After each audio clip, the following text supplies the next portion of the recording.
মুরলির তারিখ ২৯ মে ২০২৫। মুরলির শিরোনাম, তোমরা পুনরায় নিজেদের ঠিকানায় পৌঁছে গেছ। তোমরা বাবার দ্বারা রচয়িতা আর রচনাকে জেনে গেছ, তাই খুশিতে রোমাঞ্চিত হয়ে যাওয়া উচিত। প্রশ্ন, বাচ্চারা, বাবা এই সময় তোমাদের শৃঙ্গার কেন করছেন? উত্তর, কারণ এখন আমাদের সেজেগুজে বিষ্ণুপুরীতে অর্থাৎ শ্বশুরালয়ে যেতে হবে। আমরা এই জ্ঞানের দ্বারা সুসজ্জিত হয়ে মহারাজা মহারানী হই। এখন আমরা সঙ্গম যুগে রয়েছি। বাবা টিচার হয়ে পড়াচ্ছেন পিত্রালয় থেকে শ্বশুরালয়ে নিয়ে যাওয়ার জন্য। গীত, অবশেষে সেই দিন এসেছে আজ। ওম শান্তি। মিষ্টি মিষ্টি সুইট চিলড্রেন, মিষ্টি মিষ্টি প্রশিক্ষার্থী বাচ্চারা গান শুনেছে। বাচ্চারা, তোমরাই জানো যে আধাকল্প যে প্রিয়তমকে স্মরণ করেছ, অবশেষে তাকে পেয়েছ।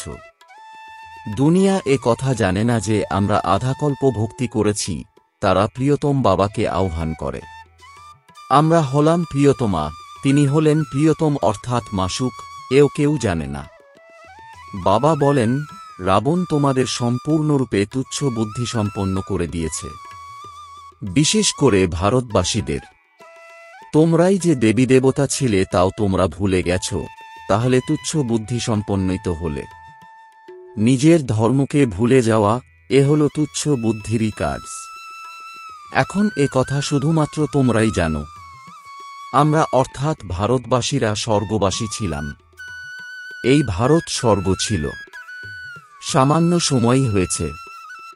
১২৫০ বছর সত্যযুগ ছিল, আর ১২৫০ বছর রামরাজ্য ছিল। সেই সময় অগাধ সুখ ছিল। সেই সুখকে স্মরণ করে রোমাঞ্চিত হয়ে যাওয়া উচিত। সত্যযুগ, ত্রেতা, সে তো পাস হয়ে গেছে। সত্যযুগের আয়ু কত তাও কেউ জানে না। লক্ষ লক্ষ বছর কিভাবে হতে পারে? এখন বাবা এসে বোঝান, মায়া তোমাদের কত তুচ্ছ বুদ্ধি সম্পন্ন করে দিয়েছে। দুনিয়ায় কেউই নিজেদেরকে তুচ্ছ বুদ্ধির মনে করে না। তোমরা জানো যে আমরা কাল পর্যন্ত তুচ্ছ বুদ্ধির ছিলাম। এখন বাবা আমাদের এত বুদ্ধি প্রদান করেছেন যে আমরা রচয়িতা এবং রচনার আদি মধ্যান্তকে জেনে গেছি। কাল পর্যন্ত জানতাম না, এখন জেনেছি। যত যত জানতে পারবে, ততই খুশিতে রোমাঞ্চিত হতে থাকবে। আমরা পুনরায় নিজেদের ঠিকানায় পৌঁছে যাই। অবশ্যই বাবা আমাদেরকে স্বর্গের রাজত্ব দিয়েছিলেন, পরে আমরা তা হারিয়ে ফেলেছি। এখন আমরা অপবিত্র হয়ে গেছি। সত্যযুগকে পতিত বলবে না, ওটা হলই পবিত্র দুনিয়া। মানুষ বলে, পতিতপাবন এসো। রাবণ রাজ্যে উচ্চ, পবিত্র কেউই হতে পারে না। সর্বোচ্চ পিতার বাচ্চা হলে তখন উচ্চ পদের অধিকারী হয়। বাচ্চারা, তোমরা বাবাকে জেনেছ, সেও পুরুষার্থের নম্বরের ক্রমানুসারে। সকালে উঠে নিজের মনকে জিজ্ঞাসা করো, অমৃতবেলার সময় অত্যন্ত ভালো। সকালে অমৃতবেলায় বসে এসব চিন্তন করো। বাবা আমাদের বাবাও, আবার টিচারও। ও গডফাদার, হে পরমপিতা পরমাত্মা তো বলেই। বাচ্চারা, এখন তোমরা জানো যাকে স্মরণ করে, হে ভগবান, এখন তাকে আমরা পেয়েছি। পুনরায় এখন আমরা অসীম জগতের উত্তরাধিকার নিচ্ছি। উনি হলেন লৌকিক পিতা, ইনি হলেন অসীম জগতের পিতা। তোমাদের লৌকিক পিতাও সেই অসীম জগতের পিতাকে স্মরণ করে। তাই তিনি হলেন পিতারও পিতা, পতিরও পতি। এও ভারতবাসীরাই বলে, কারণ এখন আমি তাদের পিতারও পিতা, পতিরও পতি হয়ে যাই। এখন আমি তোমাদের পিতাও। তোমরা আমার সন্তান হয়েছ। বাবা বাবা বলতে থাকো। এখন পুনরায় তোমাদের বিষ্ণুপুরী অর্থাৎ শ্বশুরালয়ে নিয়ে যাই। এ হল তোমাদের পিত্রালয়, পুনরায় শ্বশুরালয়ে যাবে। বাচ্চারা জানে যে আমাদের অত্যন্ত সুন্দরভাবে সুসজ্জিত করা হয়। এখন তোমরা পিত্রালয়ে রয়েছ, তাই না? তোমাদের পড়ানোও হয়। তোমরা জ্ঞানের দ্বারা সুসজ্জিত হয়ে বিশ্বের মহারাজা মহারানী হয়ে যাও। তোমরা এখানে এসেছই বিশ্বের মালিক হতে। যখন সত্যযুগ ছিল তখন তোমরা ভারতবাসীরাই বিশ্বের মালিক ছিলে। এখন তোমরা এমনভাবে বলবে না যে আমরা বিশ্বের মালিক। তোমরা এখন জানো যে ভারতের মালিকরা এখন কলিযুগীয়, আমরা হলাম সঙ্গমযুগীয়। পুনরায় আমরা সত্যযুগে বিশ্বের মালিক হব। বাচ্চারা, এই কথা তোমাদের বুদ্ধিতে আসা উচিত। তোমরা জানো যে বিশ্বের উত্তরাধিকার প্রদানকারী এসেছেন। এখন সঙ্গম যুগে তিনি এসেছেন। জ্ঞান প্রদানকারী তিনি হলেন অদ্বিতীয় বাবা। বাবা ব্যতীত কোনো মানুষকেই জ্ঞানদাতা বলা যাবে না, কারণ বাবার কাছে এমন জ্ঞান রয়েছে যার দ্বারা সমগ্র বিশ্বের সদ্গতি হয়ে যায়। তত্ত্বসহ প্রকৃতি সকলের সদ্গতি হয়ে যায়। মানুষের কাছে সদ্গতির জ্ঞানই নেই। এই সময় সমগ্র দুনিয়া তত্ত্বসহ তমপ্রধান। এখানে যারা থাকে তারাও তমপ্রধান। নতুন দুনিয়াই হল সত্যযুগ। ওখানে যারা থাকতেন তারা দেবতা ছিলেন, পুনরায় রাবণ বিজয় প্রাপ্ত করেছে। এখন পুনরায় বাবা এসেছেন। বাচ্চারা, তোমরা বলো যে আমরা যাচ্ছি বাপদাদার কাছে। বাবা তোমাদেরকে দাদার দ্বারা বিশ্বের উত্তরাধিকার প্রদান করেন। বাবা বিশ্বের উত্তরাধিকার দেবেন, আর কি দেবেন? বাচ্চারা, তোমাদের বুদ্ধিতে একটা আসা উচিত, তাই না? কিন্তু মায়া ভুলিয়ে দেয়। খুশি চিরস্থায়ী হতে দেয় না। যারা ভালোভাবে পড়বে আর পড়াবে তারাই উচ্চ পদ পাবে। দাওয়াও হয় যে সেকেন্ডে জীবন মুক্তি। তোমাদের কেবল একবারই ওনাকে মনে রাখা উচিত, তাই না? সকল আত্মাদের পিতা একজনই, তিনি সকল আত্মাদের পিতা, তিনি এসেছেন। কিন্তু সকলেই তো মিলিত হতে পারবে না, অসম্ভব। বাবা পড়াতে আসেন। তোমরাও সকলে হলে টিচার্স। বলাও তো হয় গীতা পাঠশালা, তাই না? এই শব্দটিও অতি কমন। তারা বলে কৃষ্ণ গীতা শুনিয়েছে। এখন এ তো কৃষ্ণের পাঠশালা নয়, কৃষ্ণের আত্মা পড়ছে। সত্যযুগে কি কেউ গীতা পাঠশালায় পড়ে বা পড়ায়? কৃষ্ণের জন্ম তো হয় সত্যযুগে, পুনরায় 84 জন্ম নেয়। একজনের শরীরও মিলতে পারে না অন্যের সঙ্গে। ড্রামা প্ল্যান অনুসারে প্রত্যেক আত্মায় নিজের 84 জন্মের পার্ট ভরা রয়েছে। এক সেকেন্ডও মেলে না অন্যের সঙ্গে। 5000 বছর তোমরা নিজের নিজের পার্ট প্লে করো। এক সেকেন্ডের পার্টও মিলতে পারে না দ্বিতীয় সেকেন্ডের সঙ্গে। কত বুঝবার মতন বিষয়।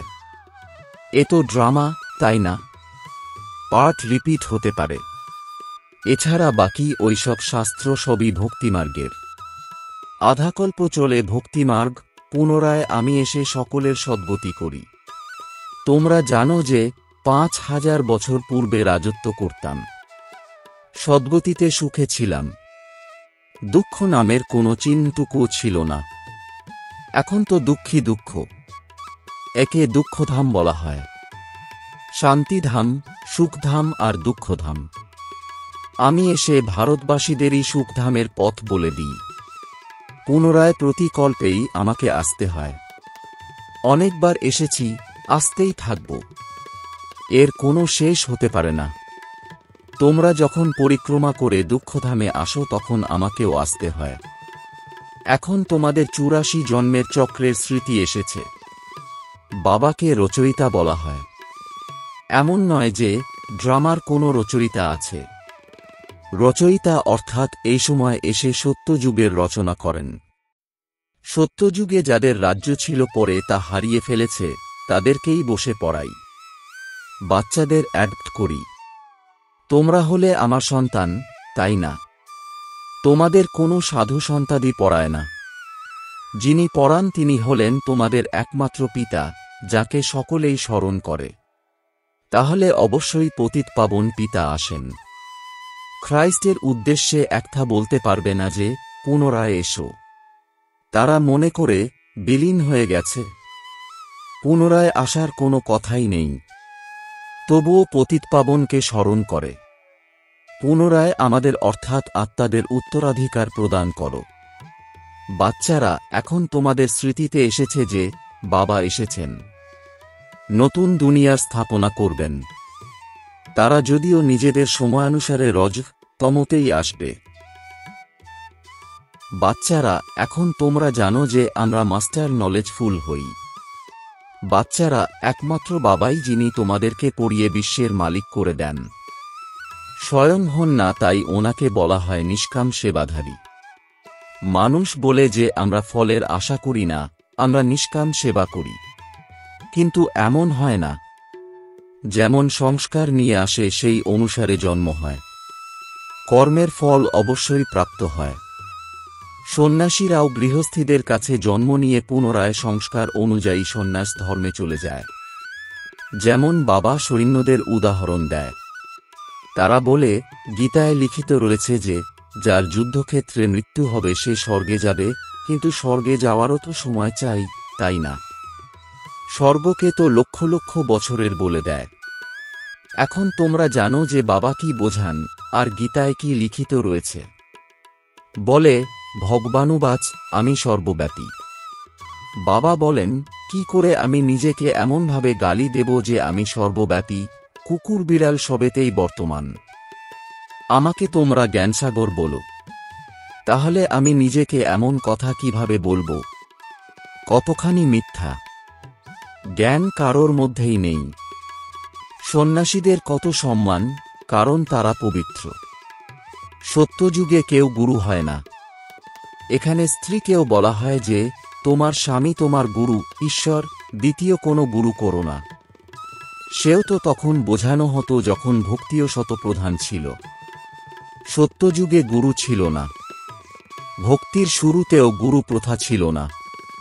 স্বামীই ছিল সব, গুরু করা হতো না। এই সমস্ত কথা এখন তোমরা বুঝেছ। অনেক মানুষ ব্রহ্মাকুমার কুমারীদের নাম শুনে ভয় পেয়ে যায়, কারণ তারা মনে করে যে এরা ভাই বোন বানিয়ে দেয়। আরে, প্রজাপিতা ব্রহ্মার সন্তান হওয়া তো ভালো, তাই না? বিকেরাই স্বর্গের উত্তরাধিকার প্রাপ্ত করে। এখন তোমরা তা নিচ্ছ। তোমরা বিকে হয়েছ। উভয়ই বলে আমরা ভাই বোন। দেহবোধ, বিকারের গন্ধ দূর হয়ে যায়।